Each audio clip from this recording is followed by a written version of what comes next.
anything. Just do our Yeah, update. kind of like this, right? This is exactly how Joe Rogan does it. Like it starts with someone laughing, like ha ha ha. Yeah, we're halfway through a conversation and we just click record. Exactly. We just had a great conversation about integrating Strava into BrakeAce, which is in a way the holy grail. So I was actually about to start recording as we were talking about that. Like, but now we're talking about it anyway while we're recording. Well, it all comes down to just being competitive. Yeah. Not necessarily with other people, but with either yourself, with your friends, with the best of the best. You want to just compare, even if you know you're not going to win. You want to compare. Yeah. Plus, about having like the dopest app, right? Like we already have the dopest app because there's nothing else that shows you braking at all, and there's nothing else that shows where you can improve. So we got that. Well, I already know, but when I go and I'm scrolling through the BrakeAce app and I'm looking at my braking, I basically match it up to a Strava segment anyway. Yeah. I want to see, like, okay, how did my overall compare to someone else when I feel good? And then, of course, my history with myself. I try and make that the main thing I look at, but it's really hard to stay away from those leaderboards. Yeah. I guess I don't use Strava too much. I say that, but sometimes I do. But normally when I'm using BrakeAce, I just cut the ride from where I started and where I stopped moving. And then obviously it recalculates my flow score. And then I just look at that. I just keep it simple. And obviously key opportunities when I'm trying to find new lines down it. But yeah, if there was like Strava on the side, oh man, that'd be amazing. But like you said, there's too many Strava segments and they always have really dumb names. Like someone made it. I've actually been going through and hiding anything that's not an actual trail name. I didn't know you could do that. You can hide it on the browser if you're on the website. You can't in the mobile app. But yeah, just hiding it. It's like I'll do a run and it'll be like 52 hidden Strava segments. And there's all the stupid names, and even you'll have 4 versions of the same trail. Yeah. Some of them usually starting too early and stopping too late. So, you'll have a hard thing to make. And 4 of them will be 3 minutes, and one of them will be 38 minutes because you started too close to the start or stopped too quickly at the end. Yeah, there's that one too. Tip for anyone worrying about that, I got from the Strava guys a long time ago. They might have gotten better, is never stop at the end of a trail. Strava is better at detecting where you're starting from than where you're stopping. It actually cares about where you're moving to. So always continue on longer past the end of the segment than you think you should. And that's how you get the KOM. All right. That leaves this episode. Well, actually, I can actually tell you the other way I've managed to get a KOM is riding with 5 GPS devices.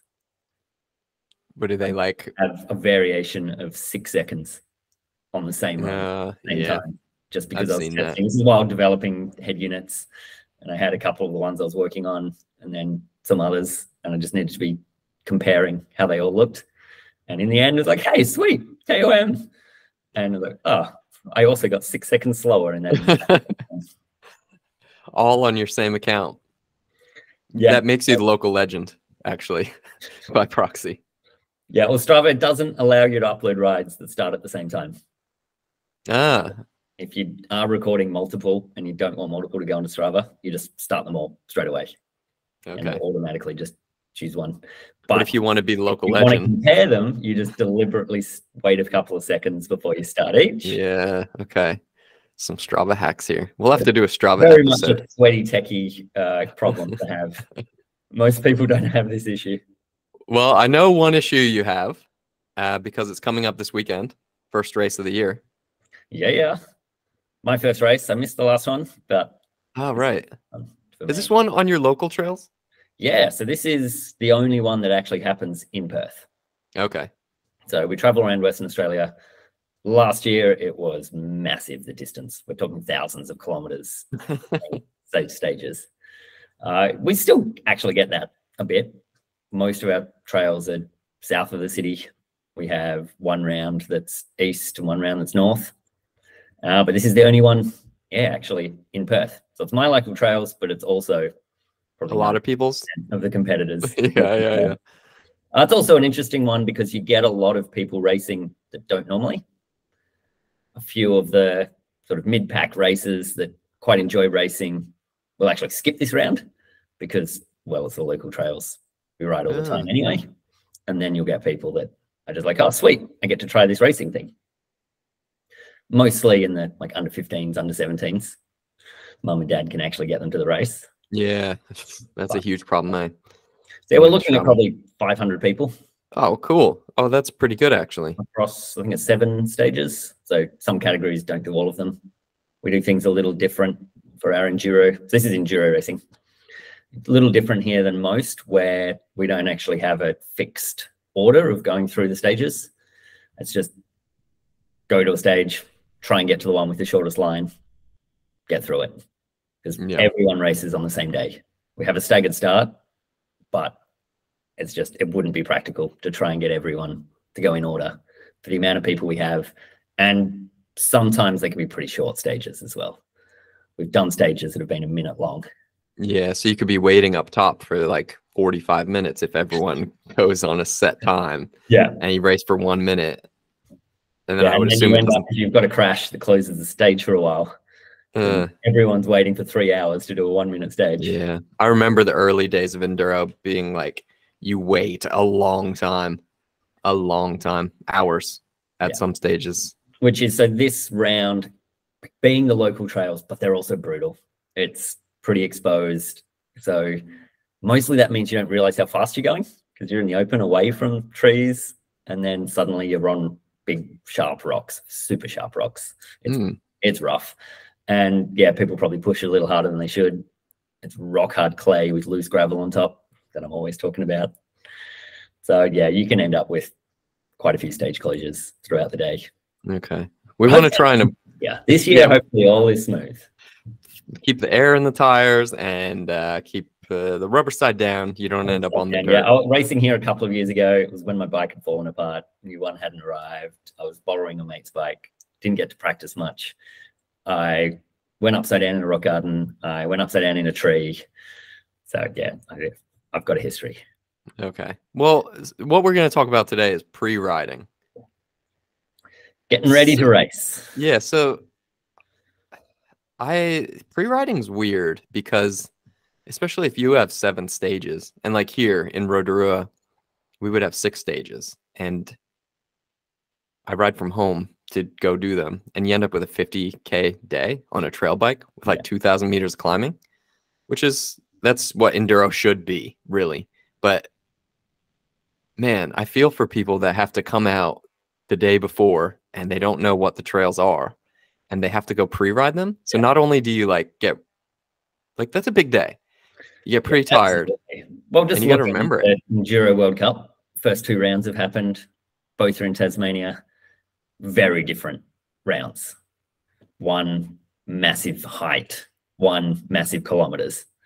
And so distance-wise, they probably add up sort of similar, but just so different. But Medina, there's a shuttle involved. And you're like, sweet, easy. But you're doing an 800-meter descent. It's not like you're sitting there doing multiple shuttles and just getting to do lap after lap. It's still pretty much you get that one run of each trail to do. And then week later, you go to Derby and 50-kilometer day, pedaling up between each section. You want to make the most of it. It's pretty big stuff, actually. I'm opening my Training Peaks right now because I have this enduro pre-ride workout that I prescribe to athletes. We're actually just talking about Training Peaks earlier. We do see, Training Peaks is one of those, something we compare to. Yeah, they're good. They're really good. Like, they've been around for a while. So I'm opening up my workout here. So it's pretty cool because I can just drag and drop this into someone's Training Peaks account and it'll be the day before the race. So here's what it said. I'm going to read it to you. Hopefully I don't fumble reading. This is intended to be done the day before. Yeah. Oh yeah. Well, I never thought about it. You could do it on any day, especially if they're your local trails. But here's what I say, and I haven't edited it in a while, so let me just see here. Might change it on the fly. So it says practice stages with the goal of learning and pedaling enough so that your legs stay fresh. Because you rest a lot heading into a race. Well, you should. Yeah, you should. We've done an episode before talking about, was somewhat focused on a multi-day stage race. Yeah. But as we said in that, it doesn't actually matter. Any big effort that you're preparing for, yeah, you want to do the prep a long time in advance. Yeah, yeah, but Leading up also to the race, you need some rest time, recovery. yeah, but you know how you feel after a lot of rest. Like you feel pretty flat. So that's why these practice days are pretty important, not only for like learning the stages, but starting to feel better because you start to pedal. The rest of it says transition should be easy, right? Which makes sense. So transitioning between the stages, just cruise. Don't get caught up riding with your mates and racing them up the hills, which is standard in mountain biking. But stages should be closer to race standard pace. to spot that feature on the way up the transition and go, oh yeah, we can hit that a few times. Yeah. Yeah, it depends. I mean, if it's in a stage, go for it. Yeah. Transitions, take it easy. Yeah. So the stages should be closer to race pace. So this is what the rest of what it says. But hold back a little on the hard pedal effort. So you might have a big pedal section. Take it easy on that one, right? But the rest of the time, you want to be riding at pace, and that's probably the main thing that I find. So let me just finish it real quick. Be sure to cool down for at least 15 minutes by spinning easy on the road. I like that because you got to cool down. Otherwise, especially the day before, then going and pushing hard again. Yeah, you don't want to just like finish all sweaty and really tired and just plop your legs down and let all these, the acidity in your muscles just kind of float there. So get that pumped through your bloodstream back to the liver, get it processed, and you'll feel a lot better. So really low effort on the road, and stay hydrated and fueled. So that's also important. So that's actually it. That's the whole. I think that's the whole. Stay hydrated and fueled is, especially on practice day, between each stage, like each descent you're doing, eat something, drink something, at least. Because on race day, you're going through things pretty quickly, but on practice day, you can take a bit longer. So it can add up how long it is that it takes you to get down a stage. If you've had to stop for other people, if you've stopped to look at something, done some sessioning, by the time you get to the bottom, it's potentially been a long time since your last transition. So my tip's always just something after every descent, like every run you do, eat something, drink something. Yeah, I like stage. I might do just literally a bite of a muesli bar. I like what you said there about after each stage having fuel, because I see a lot of people do this like at the start of an XC race or at the start of an enduro stage, like having a gel or something like that. And the problem is if you're standing there and you're not moving your muscles and you get a sudden influx of glucose, which is what you need to fuel your muscles, you have to release a bit of insulin because your body doesn't want high blood sugar. So you need to release some insulin, which doesn't happen when you're pedaling. You don't need to release insulin when you're pedaling. But if you do release a lot of insulin, you start to feel like real flat and heavy. And that's the last thing you want when you start a stage. So I think it's really good to start fueling or to do your main fueling right after a stage and as you're transitioning up to the start. Yeah. And the good thing is, like, if you're riding with mates, you're usually hanging around at the bottom, regrouping a bit anyway. And so, yeah, that I always try and say, like, while I'm just there, it's not just about chatting and talking about that tree I almost hit and what line did you end up taking down past that thing. It's put something in my mouth and then talk to people. And like, they might have to deal with me talking with the mouth, yeah. But you need some manners, though. That's the important thing.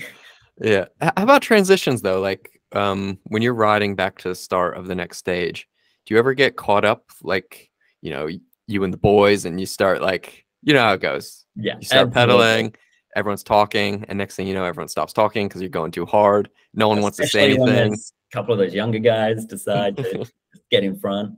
I will almost always force myself to walk at a steeper section. Yeah. Like the main sign is just heart rate. Like, I don't ride with power meter, so I don't know what my actual exertion is. But sometimes you're just excited anyway. Like you are like thinking about that next bit of riding you're going to do. So yeah, if it starts getting steep, I might just get off and walk for 10 meters. Yeah. But just deliberately go, okay, this bit requires some effort. I don't want to put an effort in. Yeah. I see this like way too much. People going way too hard on the climbs. And not even just during practice, like actually during the race. Like, whoa. Like I go out there, I know like I'm pretty fit. And then I see people like passing me on the climbs. I can tell they're struggling. You can just see it by looking at them. And I'm not the fittest guy in the world, but I know they're not the fittest guys in the world. They shouldn't be doing that. right? They should be cruising a little bit more. I think it's just such an easy trap to fall into because we're with the with the homies, you know? You want to get crazy. Yeah, well, it's also that, like, okay, I want to get there, I'll get to the top, I can have a break once I get there. Like, I can start thinking about the next stage. But once you've pushed, especially if you're up over your threshold and you're actually burning yourself out, the chances of recovering while you're sitting at the top are pretty low. Yeah. But if you've just plodded your way through, okay, you might get less time to wait around at the top, but you're going to be ready to go anyway. Yeah, absolutely. Yeah. And that gets back to this sort of being ready to go. Like, you want to, your muscles don't want to have been sitting around in the cold, the top of a hill for half an hour, if they could have been a little bit rested to start with, and maybe now you only wait 15 minutes. And like, okay, you've had a little bit of time to stop, get your energy back, get your focus on, but you're not stiffening up. Yeah.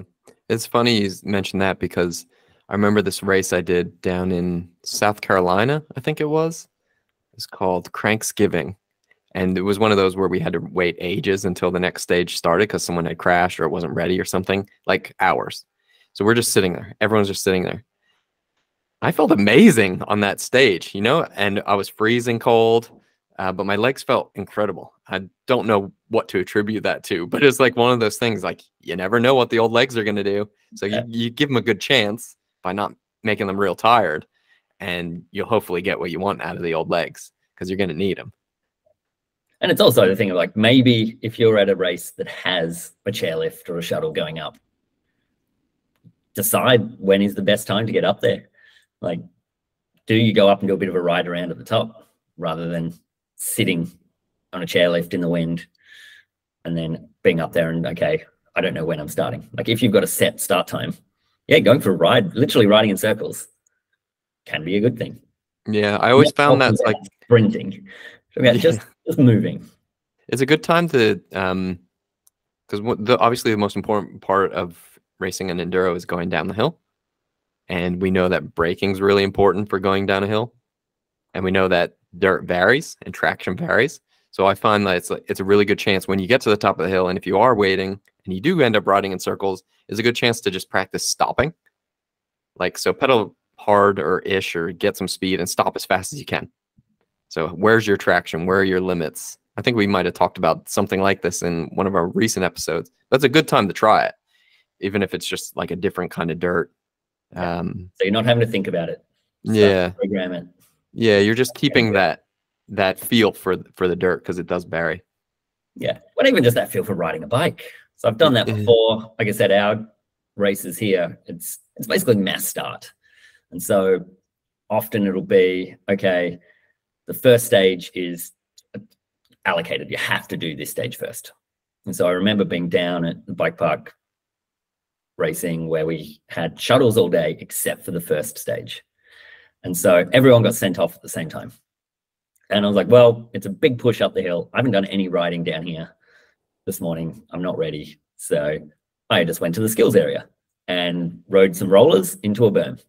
And I was like, I'm not going up the hill until I can get around that berm without even thinking about touching the brakes.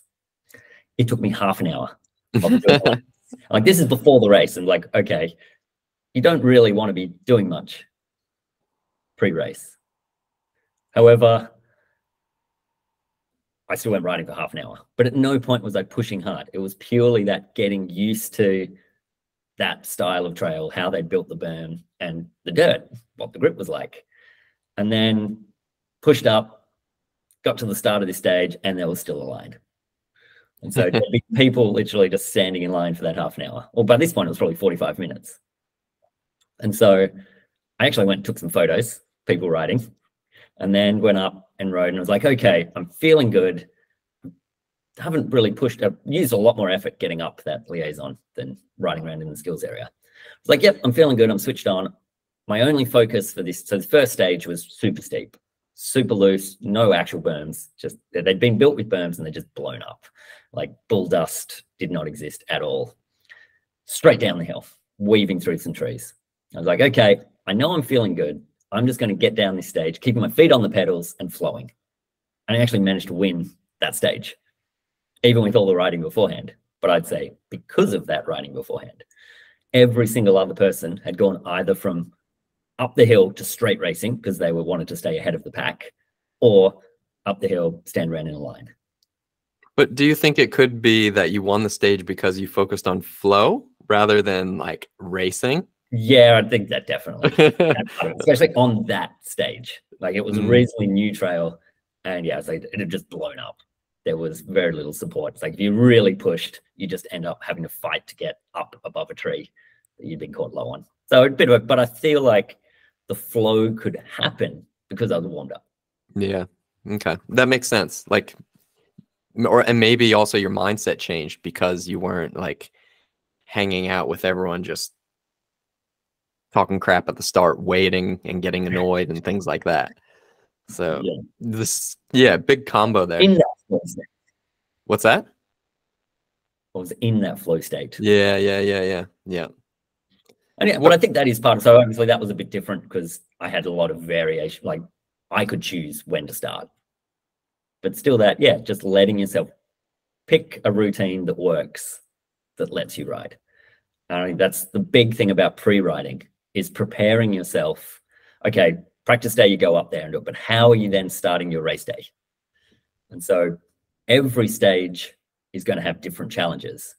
But I think the big one is, how are you prepared to ride those first 50 meters of the first stage on race day? And the big thing is usually, don't go straight into race mode. It's, if you're doing 6 or 7 stages, you've got a lot of time to make up. And you probably will just push too hard, get on the brakes far too much to get into that flow state. So part of racing, I think, is stop at the start of that first stage. Take note of where you are, what it's going to be like on race day. Get that exposure, which I think is a massive thing in mountain biking. Be familiar with what the feeling is going to be like, and then do it. Don't do it without knowing what it's going to feel like. Because it's very easy on practice day to just go to the start and start riding. Like, sweet, let's just get riding. And then you forget, what were those first couple of corners like on that first stage? Because by the end of practice day, it's a long time since you were there. Definitely. What do you think then? Like, I think you're right. Like, you need to expose yourself to it. I see a lot of people going out and practicing stages and maybe taking it easy, riding stages. And I'm kind of the thought that you should be riding at pace when you're pre-riding, because you need to know what's going to happen when you need to slow down, when you need to hit a turn. Yeah, so I think the benefit of riding a bit easier is taking note of what's on the trail. But the thing is, the chances of you then coming back later and changing how you've ridden that trail are pretty low.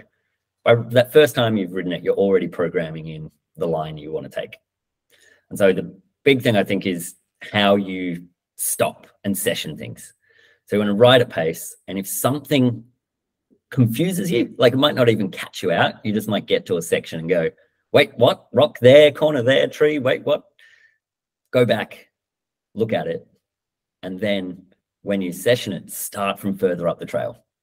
And session, like you might only stop and go through it once more, but go back up the trail so that by the time you hit that section, you're at race pace again. Well, maybe not race pace, just at pace. You're at up pace, the things are coming at you. Because I see a lot of people riding a trail, stopping to look at something and starting a few meters up the trail to ride it. And then stopping each time. And then from the bottom of it, stopping, looking up and going, okay, that was cool, and continuing on. So it's like a totally different approach than you'll ever have. Yeah. And you've decided that that's the section that's actually going to be difficult for you. Yeah. And you've never ridden it as you're going to ride it on race day. So yeah, ride at pace, but stop and redo things if you need to. At the same time, don't stop and redo everything. No. If it worked, sweet. You know your line. Well, this is where it's good for you, because you'll have ridden all these trails when you go into pre-ride, and you'll already know what your key opportunities are because you would have ridden them a few weeks ago. So when you get to the start of each trail, you can just open the BrakeAce app, be like, oh yeah, well, those are my key opportunities. If I'm going to session anything, those are the 3 places I'm going to session, and forget everything else. So you can really like streamline your time. I think, so there's a massive difference if it's trails you know. Yeah. trails, or not even necessarily just trails, but trails you've been able to ride recently. Like ride them enough recently to get to know them and how they're currently looking and feeling. Especially like this race is different because it all got bunted last weekend. So what does that mean? So sounds like an Australian word. It got taped. Oh, it is an Australian word. So the trail's marked. Okay. So I could go ride it holiday Monday pretty much as it's going to look on race day, because that is actually changes a lot when you've got a tape in a tree that's normally not there. Can't take the cheeky lines. Yeah, well, yeah, I already had to point out a couple of those to the organizers. Yeah, are they taped off now? I see them, other people will. Yeah, there's usually a few left, but if there's big ones, yeah, I'll let them know. Yeah. It's not downhill, so obviously if you're racing downhill, it's taped off the entire trail, top to bottom, and then so what? It is what it is. But yeah, enduro, totally different. When you're trying to learn 7 new stages, it's a bit unfair to be the local guy that's had a chance to find the cheat lines. Well, that's not what the local guy's thinking when the races come to his trails next. He's thinking, oh, well, I'm not telling anyone about those sneaky lines because I know Rohan took it last time. Yeah, there's been a few videos that have come out and then I go, wait, what? You could ride that? Yeah, that always happens. It's like, yeah, I don't know. I don't know what I think about it. If it is what it is. There's obviously the spirit of racing. If it's something that's totally off the trail, if you're just going up and over a hill to smash through some bushes and come down onto the trail again, it's a little different to, well, actually, I can gap off that rock, jump over the inside of that corner, continue on. I think that's legitimate. It's just when you're breaking new trail to be able to race. Yeah. I tend to agree. But at the same time, I love the French lines. If I can get something different that's not the main line, it just feels like you've accomplished something as well. You can be cruising and you don't have to push too hard and you feel good. You're like, yes, got that inside. Yeah. Do you ever, this is along the lines of what we were talking about earlier. We were talking about syncing the braking data onto GoPro, which obviously we can do now. We do that via Dashware. There'll eventually be maybe an easier way to do that. But do you ever use the GoPro for 100%. Yeah. I am disappointed when I forget to record a trail. Yeah. I find, so even looking at other people's GoPro can help just for that familiarization. You start to recognize the points down the trail. It doesn't help in terms of knowing how to ride the trail, but just having that exposure to, okay, when I ride down this trail, it's suddenly going to come out into the open. We're going to get into the trees here. There's going to be a cliff on the edge here. Just any exposure you can get means there's less for your brain to have to process at the time. Yeah. And so while you're pre-riding, you get some exposure to that. But if you can then watch the GoPro footage back over and over and over and over again, then by the time you go to ride it on race day, there's a lot less surprises. Yeah. So the big thing with that is it lets you filter out the things that don't matter. So the top guys riding ridiculous pace, they don't have the ability to just think about it all. It's really just, they're now tuned to being able to ignore the things that don't matter to them. So that's what we're all trying to do. Yeah. Is only think about the things that matter. Yeah.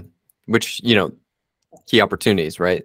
I did this thing. We we have this series called Low Key Super D. You did one. You might have even done 2 when you were here. No, just one. No, one got washed out. Oh, yeah. Well, rained out. That's pretty standard for around here. But I did this thing where I pre-rode it the day before, which, okay, it's low key Super D. You're not supposed to take it seriously, but I'm testing things here. I got to try it. So rode it the day before, just did 1 lap, did video, and obviously recorded it with BrakeAce, and I went home. So this time we didn't have the wireless stuff, so I had to upload it on my computer. I used the BYB data logger, upload it onto web app. It was a bit of a process, not like it is now. But I synced the data with my GoPro, so overlaid it with my video, and I was able to look at the video and my key opportunities. So okay, I know this trail. Now I'm watching my video. I know where my key opportunities are. That's all I'm going to do, right? So one run, I got my key opportunities. When it comes time to race, which was the next day, I'd already reviewed my video and watched it. I knew where my key opportunities were, and I'd already decided in my mind what I was going to do in those key opportunities that were different. So it was like nice streamlined process that I wanted to test. So it's like, yeah, well, you can do that. You can just kind of talk to yourself, and you're not thinking about all the other zillions of corners and zillions of times you're braking. You're just thinking about those 3 key opportunities. And that ended up working pretty well. I think I even did a webinar about this and put it on YouTube or something. But that worked really nicely to kind of forget about all the extra noise and just focus on the places that were like really holding me back the most. So I was able to change the way that I braked in those key opportunities, got some new ones for that race. And I probably ended up 10th like I usually do at those low keys. I always seem to be about there. But that was a nice process to go through. And that's like that's only one trail. Yeah. If you can stay in that, okay, I'm not overthinking it. And I'm sure we all know that feeling of just starting to stress out a little. Like even though you're having fun, but you're just thinking about it so much.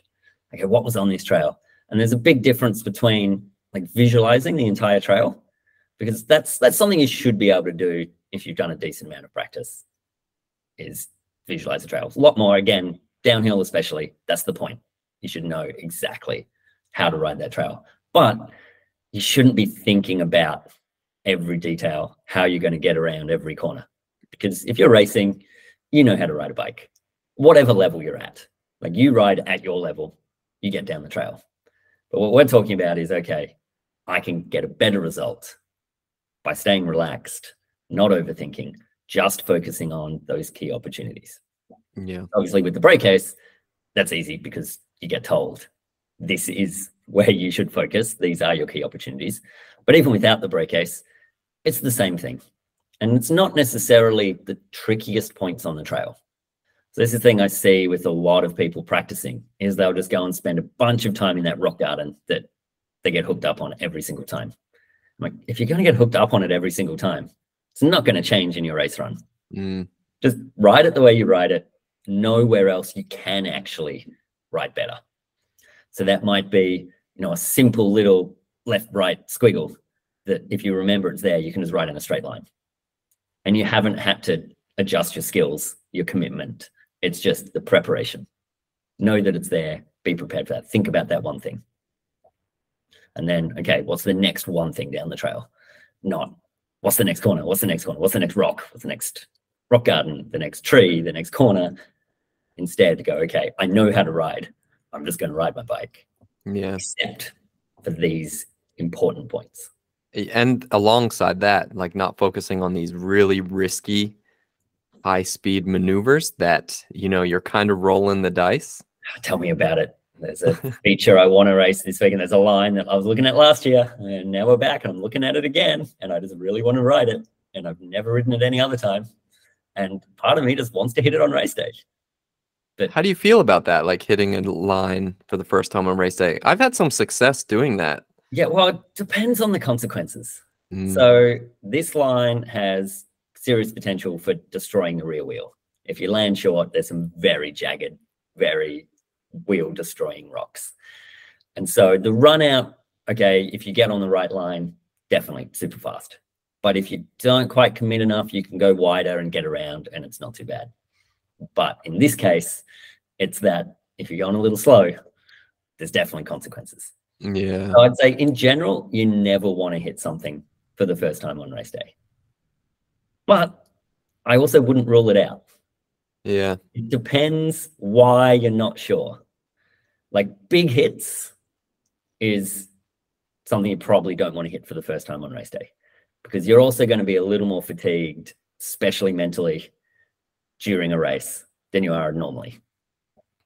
But sometimes there's just, if you're in the flow, things work. And so you shouldn't be riding it because you're racing, but you could potentially ride something just because you are feeling good. So I'd say 90% of the time, probably even more, 99% of the time, you should probably ride what you're familiar with, because of what I was saying earlier about you've had that exposure, you know what it feels like. you know what it looks like, you know what things are going to be coming at you after you've ridden that line. But Yeah. I totally say don't ride things on first time on race day. Dude, I remember this. There's this enduro called the Mayhem Enduro. This would have been like 10 years ago. And it was in Ohio at like an animal farm. I pre-rode with my boy Jeff Lenoski. And there's this road gap. And that guy's a hucker. Like, he'll huck anything. And he's like, why don't you just ride it? I was so scared to ride it. I was like, I'll just do it tomorrow in the race.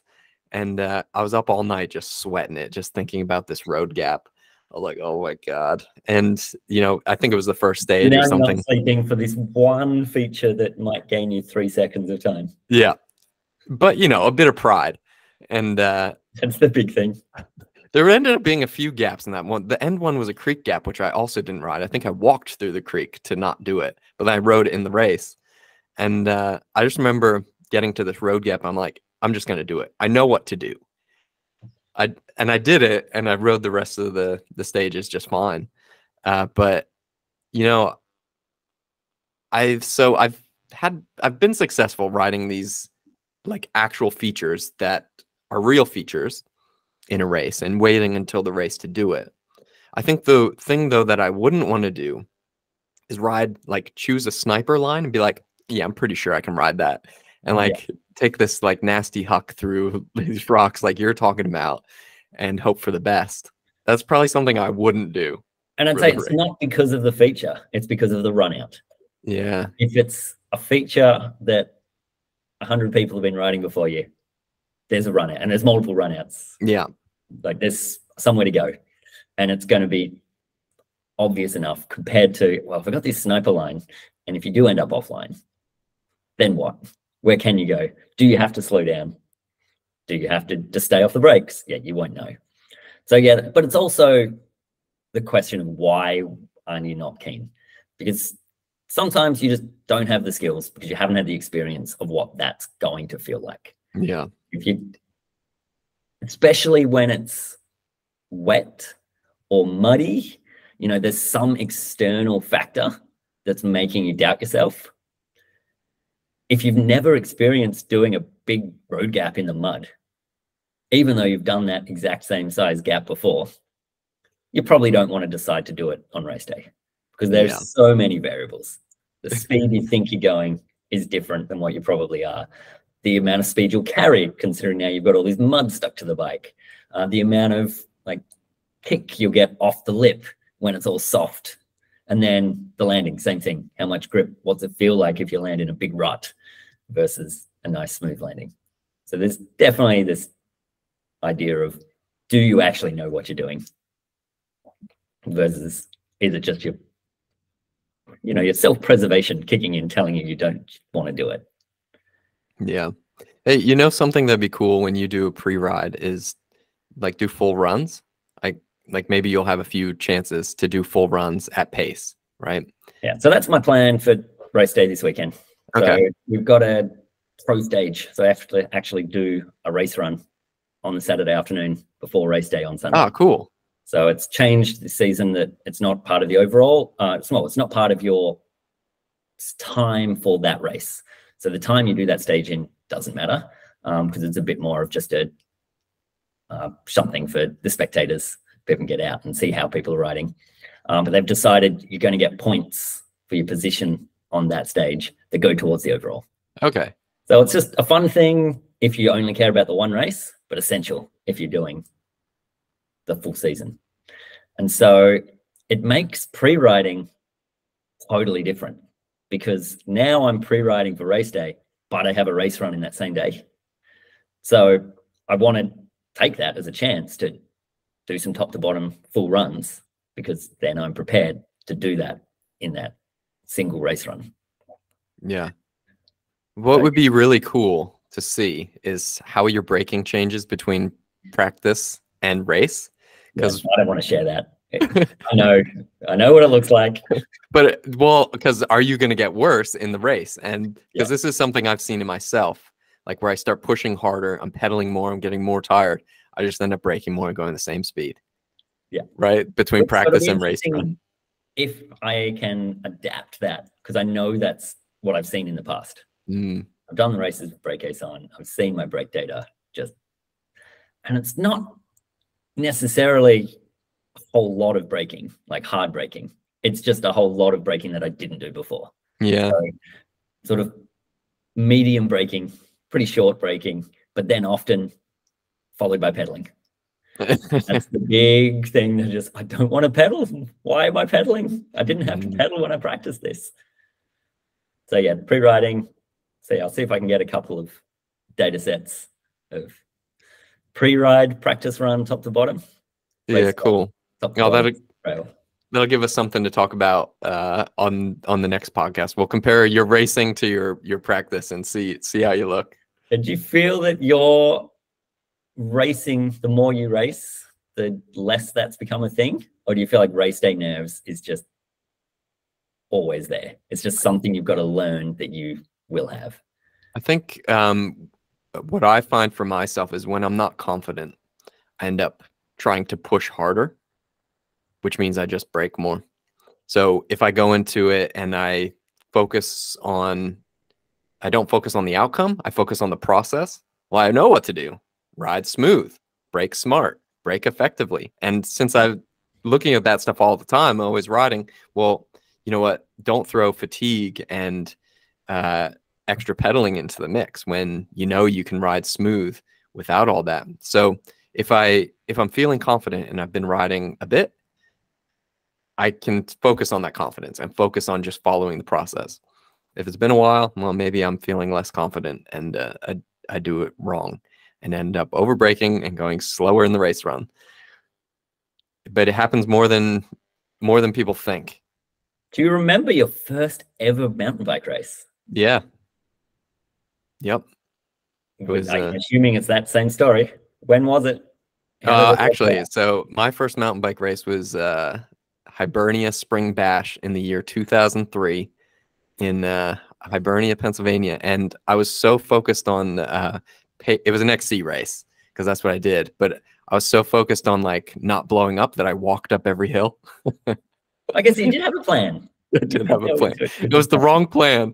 I went very slow. But also I remember my first enduro, and that was, I focused on, just letting off the brakes into all the turns. Yeah. And yeah, that one went pretty well. Which I guess we should say is, we're talking about enduro now, but it's the same for XE, DH, cyclocross. I don't know. Maybe. Yeah, definitely. Well, just DH is that bit different just because you do get practice. Like, you're forced to practice the same trail over and over. Like the setup of how the race schedule works is you're pre-riding a lot. Yeah. It's, at the same time, you want to at some point switch to what we're talking about and actually pre-riding in terms of considering it as preparing yourself for the race. Yeah. And not overdoing it. Having that recovery time before each rundown. Like, once you're starting to get to the point of like, I'm feeling good, I want to do some laps, you want to be able to do them at pace. So that might mean doing less runs so you're feeling more energized. Yeah. Exactly the same thing applies. XC, yep, maybe you'll even break up. If you're able to go and do a practice of an XCO loop and you know pretty much what the track's going to be, break it up, pick sections, stop partway, reset so you can refocus, and then ride the next section. It all applies to every type of race.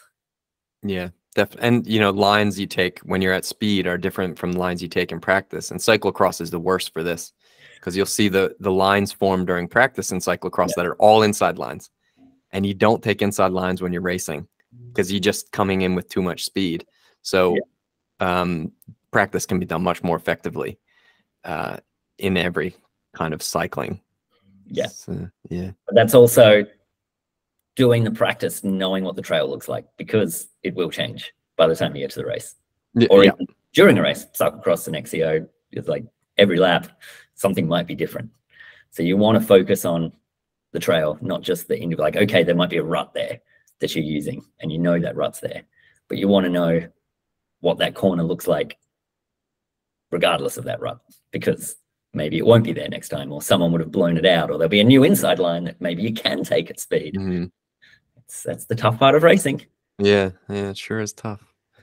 Yeah, cool. Well, But should we leave it there? Yeah, leave it there. I'll go back and study some GoPro footage. Yeah, sounds good. We'll have to put some on YouTube. Yeah, we'll see. I'm attempting to prototype some BrakeAce GoPro integration. Woo!